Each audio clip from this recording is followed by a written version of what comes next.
Oke, assalamualaikum warahmatullahi wabarakatuh. Balik lagi bersama kita di channel Properti Robani. Kali ini kita ada di Cinangka Sawangan ya, Om. Jadi Betul. perbatasan banget sama Pondok Cabe ini.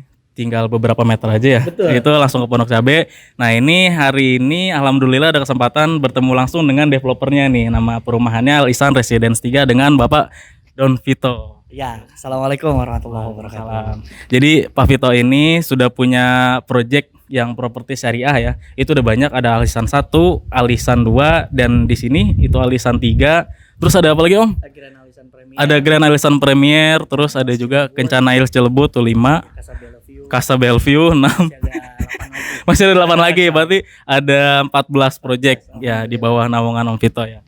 Nah, karena ada kesempatan bertemu langsung dengan Pak Vito nih, jadi mau tanya pertanyaannya yang umum aja ya, yang paling sering ditanyain sama orang-orang tentang skema properti syariah. Kan yang umum itu ini Om, kenapa sih properti syariah itu mahal? Sedangkan kan Om Vito bilangnya properti syariah sebenarnya lebih murah daripada properti konvensional. Nah itu boleh dijelasin Om? Oke, jadi bismillahirrahmanirrahim, terkait bahwa anggapan bahwa properti syariah itu mahal sebenarnya sebuah kesalahan ya, karena sebenarnya bukan mahal, tapi karena DP-nya di depan besar, terus kemudian durasinya pendek, jadi uang yang dibayarkan lebih besar, sehingga orang lebih gampang nyebutnya mahal.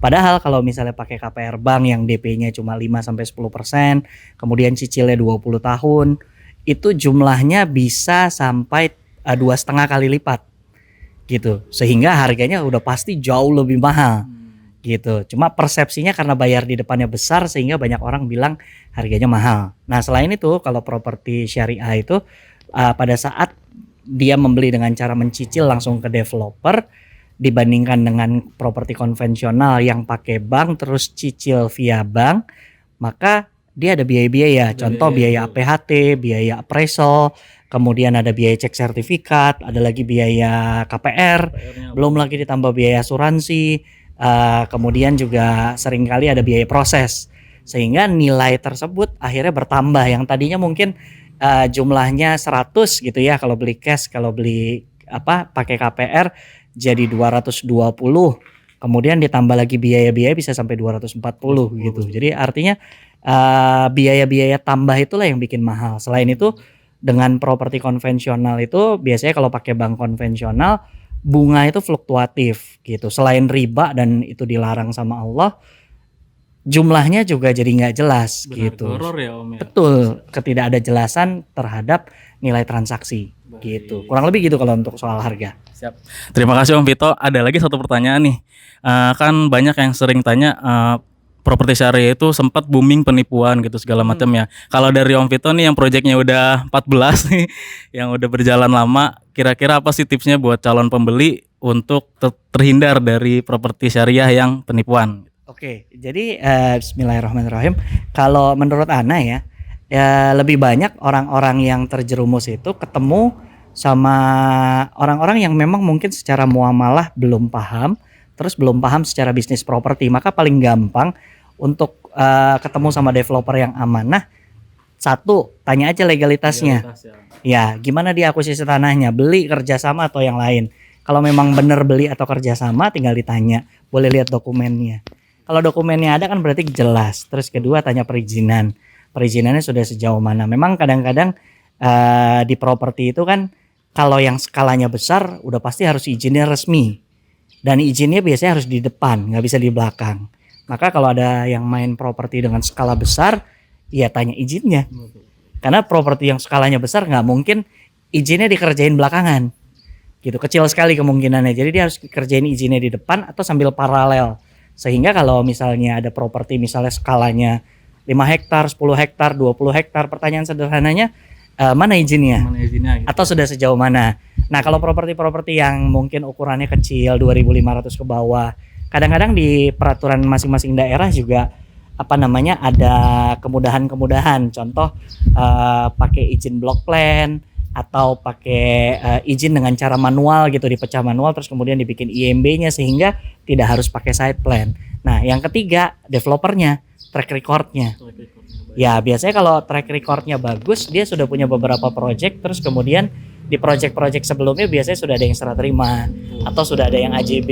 Contoh kalau kayak di kita, alhamdulillah, kalau project yang skala kecil, dari mulai project sampai 6 bulan atau 1 tahun pertama, itu biasanya sertifikat udah kita langsung pecah. Kemudian IMB jadi juga sudah ada. Nah kalau konsumen misalnya mau beli, terus nanya legalitasnya, kita tinggal tunjukin. Gitu. Berarti aman ya dari segi legalitas tuh udah aman gitu. Berarti tadi kan ada sempat tuh kan nggak semuanya atas nama perusahaan ya dibangunnya. Berarti masih bisa juga ya. Masih bisa. Karena memang ada aturan yang memang membolehkan di beberapa daerah kalau luasan minimum gitu ya, terus cuma ada 5 unit rumah atau ada 10 unit rumah bisa dipecah secara manual dan itu insya Allah legal. Gitu. Tinggal paling ya tadi tanya sertifikatnya mana, kemudian IMB-nya mana. Kadang-kadang juga ada yang IMB-nya diurusnya nanti setelah rumahnya dipesan karena seringkali kan custom. Benar. Nah nanti udah custom dirubah lagi IMB-nya nanti nggak sesuai sama aturan. Jadi makanya ada berbagai metode. Tapi biasanya kalau developernya amanah biasanya dari awal jujur, terbuka. Apapun kondisinya dia akan sampaikan. Karena artinya kalaupun izin, saya main yang lahan besar, izinnya proses sambil jalan ini, tapi kita udah keluar ini gitu. Misalnya sudah ada IPPT, udah ada izin lokasinya, kemudian AMDALnya sudah ada, AMDAL Lalin sudah ada, tinggal pengesahan site plan lagi proses. Karena biasanya perizinan kan bisa makan waktu 3 sampai 6 bulan. 3 sampai 6 gitu. bulan ya. Nah, biasanya developer kan menggunakan waktu tersebut untuk melakukan yang namanya pre-sale. Iya, berjualan gitu. Dan biasanya developer yang amanah ini agent yang jualan juga banyak. Dan biasanya agent ini udah pernah jualan lebih dari satu projectnya si developer. Jadi sebenarnya kenapa agentnya juga mau jualan? Karena agentnya udah ngerasa aman. Iya betul. Udah Gitu. terbukti ya. Betul. Makanya alhamdulillah teman-teman yang bantu di kita kayak Rabani kan udah beberapa kali jualan di tempat kita, terus sudah ada unit-unit yang sudah serah terima. Kemudian konsumennya sudah dapat haknya, baik itu dalam bentuk sertifikat, IMB-nya.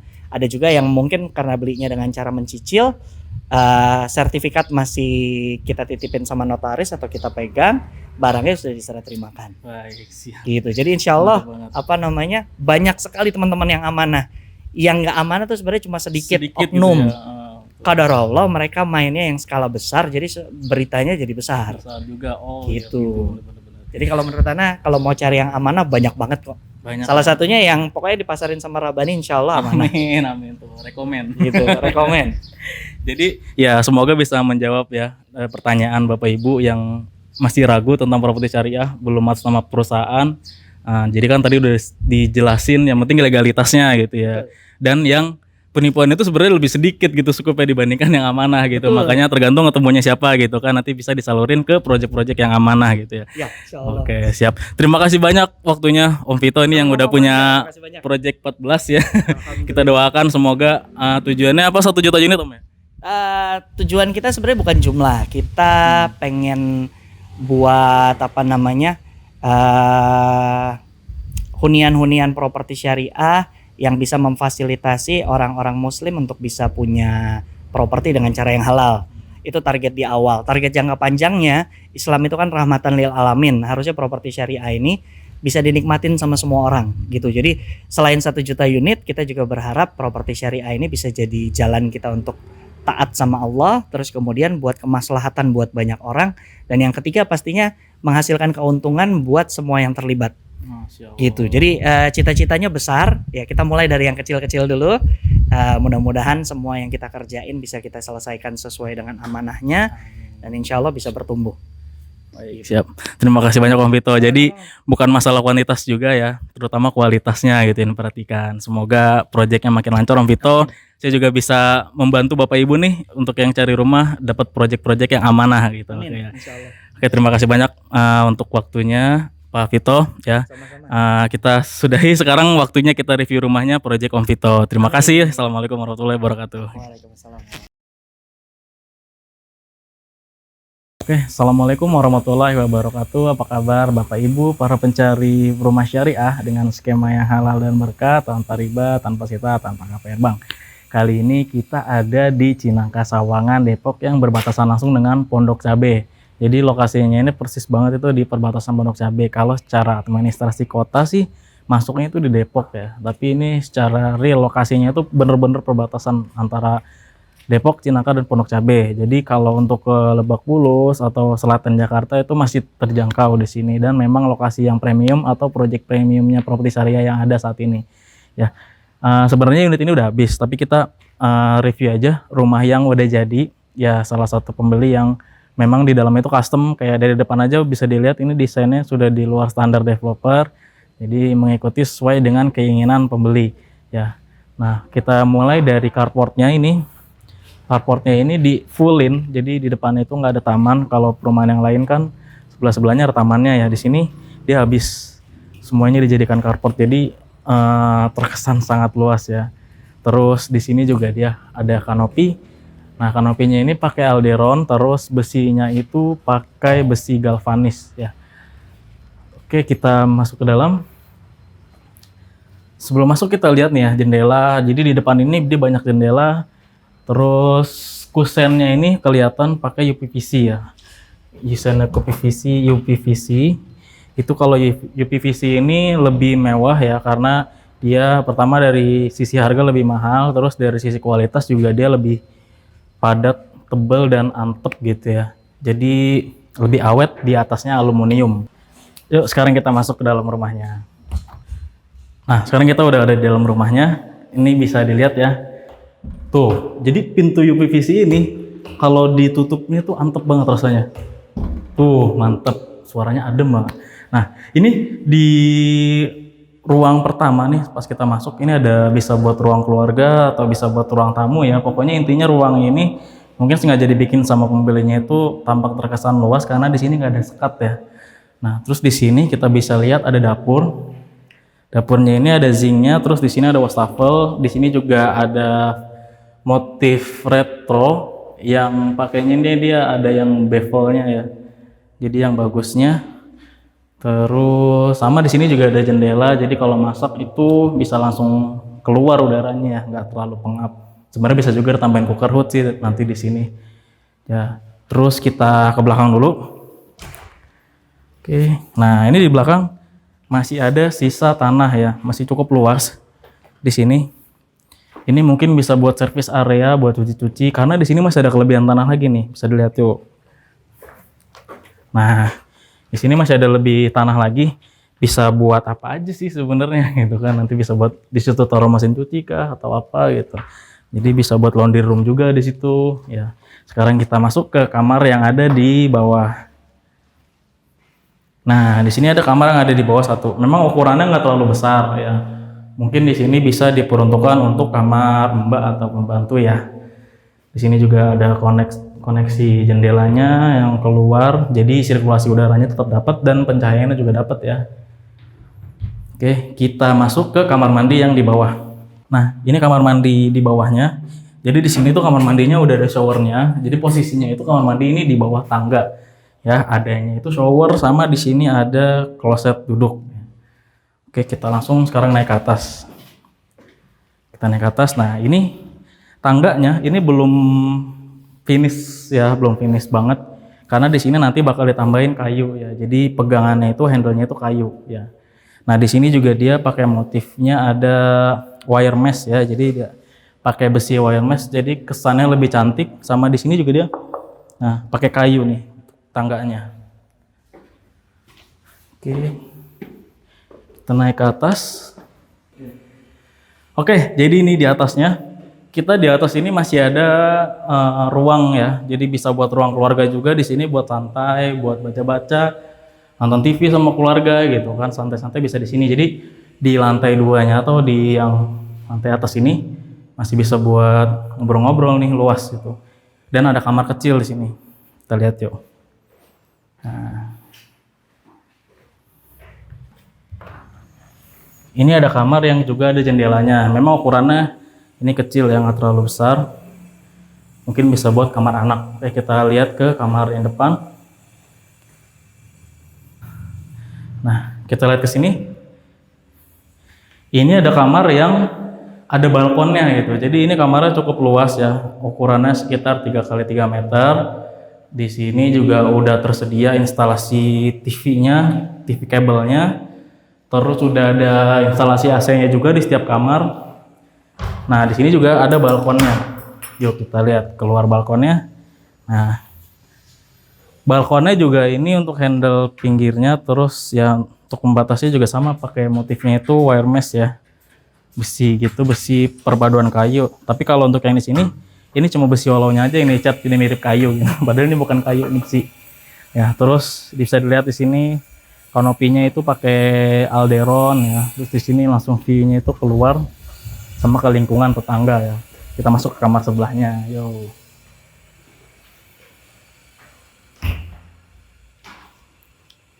Oke, nah ini kamar yang keempat ya.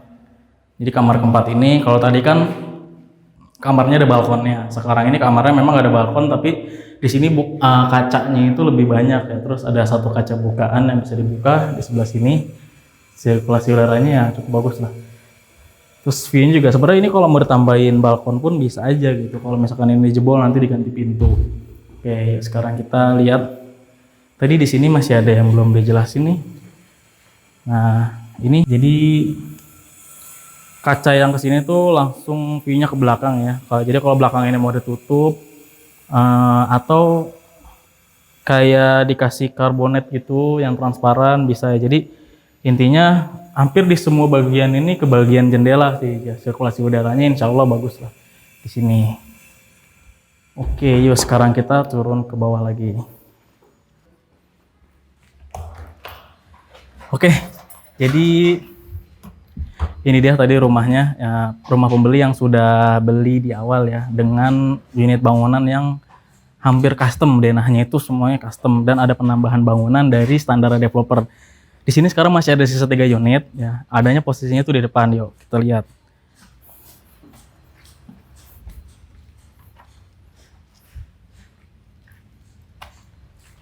Nah, sekarang jadi nanti masuk ke gerbang lewat situ ya. Di sini langsung aksesnya masuk ke jalan. Nah, untuk unit yang masih tersedianya itu ada di sebelah sini. Nah, jadi bisa dilihat ya, perumahan ini aksesnya di pinggir jalan ya. Dan ini bisa dilalui 2 mobil dengan berpapasan, itu insya Allah nggak ada masalah ya. Nah, oke, kita boleh nyebrang sedikit. Nah, jadi unit yang masih tersedia itu ada di sini ya, di balik tembok Berlin ini. Kalau untuk sisa unitnya ini, nanti jadi rumahnya itu aksesnya langsung menghadap ke jalan ini gitu, langsung ke jalan umum. Makanya kalau beli di sisa unit ini, insya Allah nanti bisa dinegokan untuk free pagar ya. Kalau enggak, nanti minta ajuin aja melalui Yangga, insya Allah bisa dibantu untuk free pagarnya, oke? Yuk kita lihat akses masuknya itu. Jadi ini yang menghadap ke jalan, dapatnya itu pagar dan memang aksesnya langsung jalan umum ya. Jadi kalau untuk rumah yang tadi kita review, masuknya tuh lewat sini. Yuk, lihat yuk, masuk yuk. Nah, masuknya lewat sini. Jadi sistemnya memang one gate system dan ada post security. Nanti yang di depan pun tetap. Jadi post security ini dia akan mengamankan rumah yang di depan juga gitu, nggak cuma yang di dalam aja. Jadi yang depan juga termasuk, insya Allah termasuk bagian dari sini karena memang masih bagian dari perumahan ini. Nah, oke, sekarang waktunya kita bahas keunggulan lokasi dan price listnya yang paling penting. Yuk. Ya, jadi di sini lokasinya itu dekatnya itu ke lapangan golf Pondok Cabe. Jadi jarak dari sini menuju lapangan golf Pondok Cabe itu cuma sekitar 1,8 km. Terus ke RSUD Depok itu cuma 2,5 km. Terus ke lapangan terbang Pondok Cabe itu sekitar 2,7 km. Nah, di sini kan dekat sini tuh ada tol yang baru ya. Tolnya itu menghubungkan Cinere dan Serpong atau biasa disebut dengan tol Cinere Serpong. Itu tolnya lagi progres ya. Saat ini itu hanya berjarak lebih kurang 4 km dari lokasi ini. Terus di sekitar lokasi ini itu juga ada banyak sekolahan ya. Ada sekolahan Harapan Bangsa, ada sekolahan yang kurikulumnya itu Cambridge, itu ya ada di Karisma Bangsa. Terus sekolah Islam juga banyak, ada sekolah Mumtazah, ada Lazuardi, ada sekolah sunnah juga banyak di sekitar sini. Terus kalau untuk akses publik umum deket sini tuh di Ciputat ada shuttle bus ya, ada untuk busway biasanya itu ada di Tip-Top Ciputat. Jaraknya itu lebih kurang sekitar 5 sampai 6 kiloan. Terus ke MRT Lebak Bulus juga nggak begitu jauh karena jaraknya cuma 9,9 km, hampir 10 km ya dari sini ke MRT Lebak Bulus. Jadi masih terjangkau banget buat Bapak Ibu yang mobilitasnya itu tinggi di daerah Jakarta Selatan. Jadi daerah sini cocok lah untuk alternatif pilihannya. Terus di sini harganya itu karena unitnya sisa 3 ya, di sini sisa 3 unit.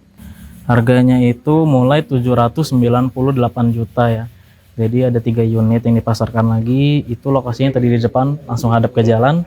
Kalau untuk pembelian cash itu ada diskon 40 juta, jadinya 758 juta ya.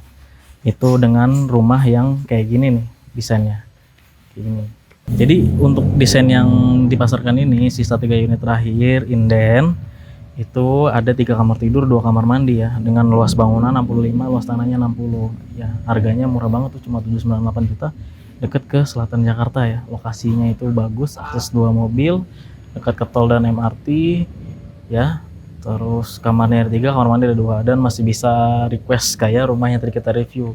Jadi kelebihan rumah Inden itu ya kayak gitu ya, rumahnya bisa di request sesuai dengan keinginan. Nah, untuk skema kreditnya itu ada 2 pilihan. Pertama DP 300 juta dan yang kedua DP 400 juta. Kalau DP 300 juta cicilannya itu untuk 5 tahun atau 60 bulan itu 11.620.000. Itu dengan DP 300 juta. Kalau DP 400 juta itu cicilannya 9,2 juta. Itu selama 5 tahun atau 60 bulan. Oke. Jadi itu aja untuk kali ini review rumah yang di Cinangka ini. Namanya Alisan Residence 3 yang tadi kita alhamdulillah udah ada kesempatan langsung ketemu dengan developernya. Kalau mau yang ditanyakan silahkan klik link kontak yang ada di deskripsi ya, atau untuk project yang lainnya yang mau ditanyakan boleh silahkan ditanyakan aja. Terima kasih. Assalamualaikum warahmatullahi wabarakatuh.